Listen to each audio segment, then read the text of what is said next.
I want my dogs to be submissive and relaxed and passive whilst on a walk. They must look up to me for guidance and direction. As a canine behaviourist with a large international online audience, it's natural that I'm going to get lots of criticism and hate comments. It comes with the territory of working on the internet, but by far my biggest criticism is that my own dogs in my videos often look scared or fearful. And if my dogs are scared and fearful, then why should you listen to me and my advice? Well, that is exactly what I want to talk about in today's video. So this happens most on one of our adverts where I'm talking to camera and I'm walking with my dogs walking to heel. Lots of the comments on that video say things like this, and mainly around the topic of them being scared and fearful. And I want to talk and break down exactly what is happening here, why I actually think it's a very good thing, and why you should be striving for the same thing as well. So the main reasons that people think my dogs are scared when they see me walking them to heel in particular is because of two body language cues. The first one being their ears and the second one being their tail. So let's break down each one and then talk about what's actually happening there, whether it should cause concern or if it's something that you should totally avoid and definitely not follow my methods and methodology. So starting off with their ears, the easy one to see is that their ears are back. That is a very common misconception that all canine communication and body language signals means that backwards ears means scared dog. That is not the case. The area and the topic of canine communication and body language is one that personally fascinates me and is incredibly complex. And certain things mean different things depending on what those cues are paired with. The ears being back can be a sign of a fearful or anxious dog, but when paired with many other body language cues that you're not seeing here, like extremely drooped necks and a tail tucked right between the dog's legs.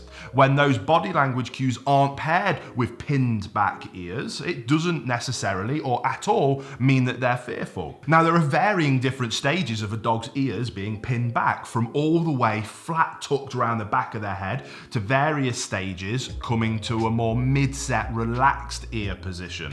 And those different stages again can mean various different things. In the situation with my dogs in the videos that you see, my dogs are showing relaxed, submissive type behavioral cues with their ears. In my opinion, that is of critical importance. I want my dogs to be submissive and relaxed and passive whilst on a walk, because I want them to understand that whilst we're on this pack walk, they must look up to me for guidance and direction. That's because no matter what we might encounter out on that walk, I am in control, I will take care of it, and all they need to do is look up to me for guidance and direction, and they don't need to worry. So it's actually the polar opposite of fear and anxiety, and what you're actually seeing by those ears is a beautiful level of submissive confidence in me as their leader, which means they don't have to worry while we're out on this walk because I'm in control. What most people assume is a happy dog is a dog that has their ears forward. Now, many times that's actually a very bad sign. Ears forward can often mean a heightened sense of awareness, whether that's excitement, it might be a heightened sense of joy and happiness, but that often then leads to overexcitement, which in my opinion is not the desirable emotional state that you want your dog to be in whilst you're out on a relaxed, calm, content heel walk. It can mean aggression, it can mean fixation on something, which then might spill into aggression. So a dog on a walk with ears forward, for me, is much more of a worrisome sign than a dog on a walk with their ears backwards. So let's move on to the second part of this equation, and that is that my dog's tails aren't up and wagging like a happy dog. Now, when it comes to canine communication, I have to say that one of the most common misconceptions in all of canine communication is that a dog's tail up and wagging is a universal symbol for them being happy. And again, that is absolutely not the case. A dog's tail that is high, stiff, and buzzing frantically is often a sign of overstimulation, and it can lead to fixation, aggression, or reactive type behaviors, or just simply overexcitement. Again, not a state that you want your dog to be on whilst you're out on a nice, calm, relaxing, peaceful, and enjoyable walk. Now, a dog's tail that is completely down and pinned up and curled between their legs definitely is a sign of anxiety and fear, but that is not what you're seeing when you're seeing my dogs out walking. What you see with my dogs is a tail that is medium to low and swooshing gently, which for me, again, is absolutely perfect. Just because the tail isn't up and frantically wagging does not mean that they're not happy.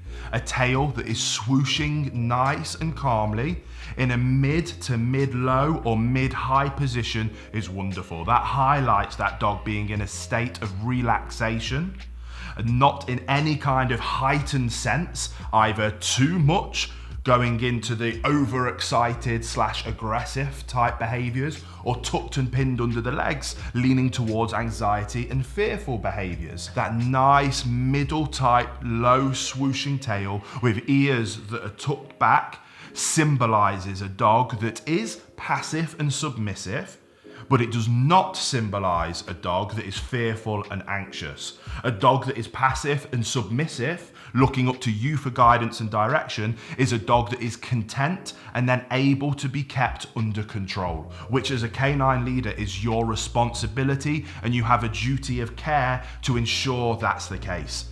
You should not be looking to have your dogs have their ears forward, tails bolt upright, wagging frantically. That is an overexcited state of mind, and is not a healthy state of mind that you should be walking your dog in. So in my humble opinion, my dogs are not fearful and anxious. They're simply relaxed, passive, and content to look up to me for guidance and direction, which is why we never have issues when we're on a walk, which is why they understand that they must walk nicely on a loose lead by my side, which is why they are never reactive or lunge towards any other animals, people, or transport, and which is why, in my opinion, they're perfect canine companions.